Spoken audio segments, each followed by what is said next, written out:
ইয়ালামু, ওরে আমার উম্মতরা তোমরা জেনে রাখো, তিনটি বিষয়ে মুমিনের অন্তরে খেয়ানত করে না। সুবহানাল্লাহ, জোরে কোন। কয় বিষয়? তিনটি বিষয়ে মুমিনের অন্তর কখনো খেয়ানত করে না। এই তিনটি বিষয় কি? এক নাম্বার, আল্লাহর সন্তুষ্টির উদ্দেশ্যে ইখলাসের সাথে কাজ করলে এই কাজ কখনো মুমিনের অন্তরের সাথে খেয়ানত করে না। সুবহানাল্লাহ। আল্লাহ তাআলার সন্তুষ্টির উদ্দেশ্যে ইখলাসের সাথে যদি কাজ করা হয় তাহলে এই কাজ কখনো মুমিনের অন্তরের সাথে খেয়ানত করে না। দ্বিতীয় নাম্বার, মুসলমান শাসকদের জন্য কল্যাণ কামনা করা। যদি কোনো শাসক মুসলমানদের কল্যাণকামী হয়, এই শাসকের জন্য কল্যাণ কামনা করা মুমিনের অন্তরে কখনো খেয়ানত করে না। তৃতীয় নাম্বার, মুসলমানদের জামাতকে আঁকড়ে ধর। ওমের মুহতারাম ভাইও, 10ম হিজরি সালে যখন বিদায় হজ অনুষ্ঠিত হয়, লক্ষাধিক সাহাবায়ে কেরাম রাদিয়াল্লাহু তাআলা আনহুম আজমাইন আমার নবী সাল্লাল্লাহু আলাইহি ওয়াসাল্লামের সাথে বিদায় হজের মাঝে অংশগ্রহণ করেন। এই বিদায় হজের মাঝে স্বয়ং আমার নবী সাল্লাল্লাহু আলাইহি ওয়াসাল্লাম আমির এবং মুআল্লিমের দায়িত্ব পালন করেছেন।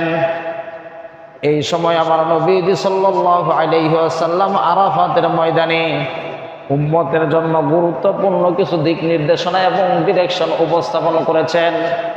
আল্লাহর হাবিব সাল্লাল্লাহু আলাইহি ওয়াসাল্লাম উম্মতের সামনে যে গুরুত্বপূর্ণ দিক নির্দেশনাগুলি আরাফাতের ময়দানে উপস্থাপন করেছিলেন, এর মাঝে এক নাম্বার, নবী যে খুতবার শুরুতেই হামিদাল্লাহু ওয়া আসনা আলাইহি, আল্লাহ তাআলার প্রশংসা করেছেন এবং গুণকীর্তন করেছেন।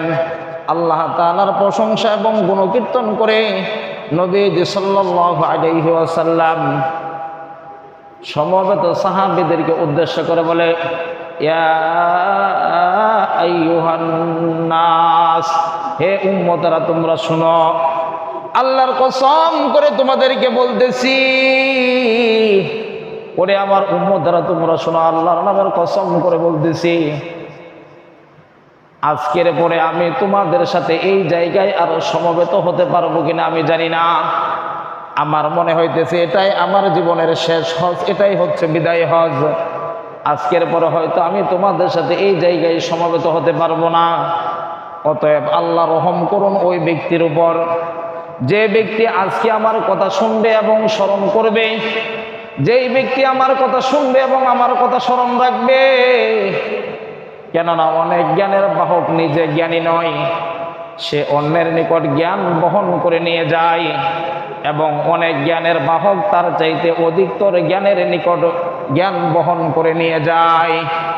এটা ছিল আল্লাহর হাবিব সাল্লাল্লাহু আলাইহি ওয়াসাল্লামের আরাফাতের ময়দানে খুতবার 1 নাম্বার পয়েন্ট। 1 নাম্বার পয়েন্টে আমার নবী যে জানায়া দেয়, ওরে উম্মতরা শুনো, এই বছরের পরে আমি তোমাদের সামনে আর হাজির হতে পারবো কিনা আমার এটা জানা নাই। বাপজান, এই যে মুরব্বী, এই যে বাপজান, এই যে সাদা শার্ট, এই যে বাজান, এই যে অনেকক্ষণ যাবৎ মসজিদে কথা বলতেছেন বাজান, মাপ চাই, একটু নীরব হন। অনেকক্ষণ যাবৎ দেখতেছি বাজান, 5 মিনিট যাবৎ ঢুকছেন পর্যন্ত কথা বলতেছেন। বাবা না, এখন বললেন না, পরে বললেন। একবার ইসমাইল ভাই সতর্ক করছে। ও মেরে মুহতারাম ভাইও, এটা ছিল আবার আল্লাহর হাবিব সাল্লাল্লাহু আলাইহি ওয়াসাল্লামের বিদায় হজের বাছনের 1 নাম্বার পয়েন্ট। আরাফাতের ময়দানে নবী সাল্লাল্লাহু আলাইহি ওয়াসাল্লাম বিদায় হজের ভাষণে উম্মতদেরকে যেই ডিরেকশন দিয়েছেন, এর মাঝে 2 নাম্বার পয়েন্ট ছিল, আল্লাহর হাবিব সাল্লাল্লাহু আলাইহি ওয়াসাল্লাম জানায়া দেয়, ওরে উম্মতরা শুনো, ওরে আমার উম্মতরা তোমরা শোনো, তোমাদের মাল, তোমাদের সম্পদ, তোমাদের রক্ত পরস্পরের জন্য হারাম। একে অপরকে অনিচ্ছাকৃতভাবে হত্যা করতে পারবে না, চাইলেই একে অপরের সম্পদকে তোমরা গ্রাস করতে পারবে না। অন্যের সম্পদকে দখলদারি করতে পারবে না। একে অপরের সম্পদকে গ্রাস করা, একে অপরের সম্পদকে দখল করা তোমাদের জন্য হারাম করে দেওয়া হলো। কারণ জাহিলিয়াতের যুগে এই নীতি ছিল, জোর যার মূল্যক তার, এই নীতিতে সমাজ চলত। বর্তমান সমাজ ব্যবস্থার দিকেও যদি লক্ষ্য করা যায়, অনেক সময় কিন্তু লক্ষ্য করলে এমনটাও দেখা যায় যে জোর যার মূল্যক তার এই নীতির উপরে কিন্তু পরিচালিত হয়। কিন্তু আল্লাহর হাবিব সাল্লাল্লাহু আলাইহি ওয়াসাল্লাম আরাফাতের ময়দানে উম্মতদেরকে জানায়া দেয়, ওরে উম্মতেরা, জোর যার মুলুক তার এই নীতির উপরে তোমরা পরিচালিত হইও না। যেমনি ভাবে আজকের এই দিন, আজকের এই মাস, আজকের এই শহর, এই আরাফাতের ময়দান, এই মদিনা, এই মক্কা তোমাদের জন্য হারাম করা হয়েছে, সম্মানিত করা হয়েছে, ঠিক তদ্রূপভাবে অনুরূপভাবে তোমাদের পরস্পরের একে অপরের জান মাল সম্পদ অপরের জন্য হারাম ঘোষণা করা হয়েছে। সুবহানাল্লাহ। তাহলে আরাফাতের ময়দানে নবীজি সাল্লাল্লাহু আলাইহি ওয়াসাল্লাম বিদায় হজের ভাষণে এক নম্বরেই আল্লাহ তাআলার প্রশংসা এবং গুণকীর্তন করে উম্মতদেরকে জানায়া দেয়, ও আমার উম্মতেরা, সামনে আর তোমাদের সাথে আমি মিলিত হতে পারবো কিনা এটা আমার জানা নাই। আল্লাহর কসম করে বলতেছি, এমন অনেক জ্ঞানের ধারক আছে যারা অন্যের নিকটে জ্ঞান বহন করে নিয়ে যায়, অথচ সে নিজে জ্ঞানী নয়।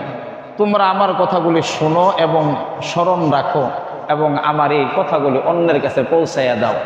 বাল্লিগু আন্নী ওয়ালাউ আয়া, আমার পক্ষ থেকে যদি একটা আয়াত তোমাদের জানা থাকে, আমার পক্ষ থেকে যদি একটা নির্দেশনা তোমাদের জানা থাকে, একটা হুকুম জানা থাকে, একটা নিষেধ জানা থাকে, একটা উপদেশ জানা থাকে, তাহলে ওই একটা আয়াত, একটা নির্দেশনা, একটা হুকুম, একটা আদেশ তুমি তোমার অপর মুসলমান ভাইয়ের কাছে পৌঁছায়া দাও।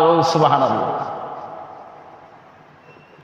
দ্বিতীয় নাম্বার, নবীজি পরস্পরে একে অপরের সম্পদকে গ্রাস করা, একে অপরকে হত্যা করা, এটাকে হারাম ঘোষণা করেছেন।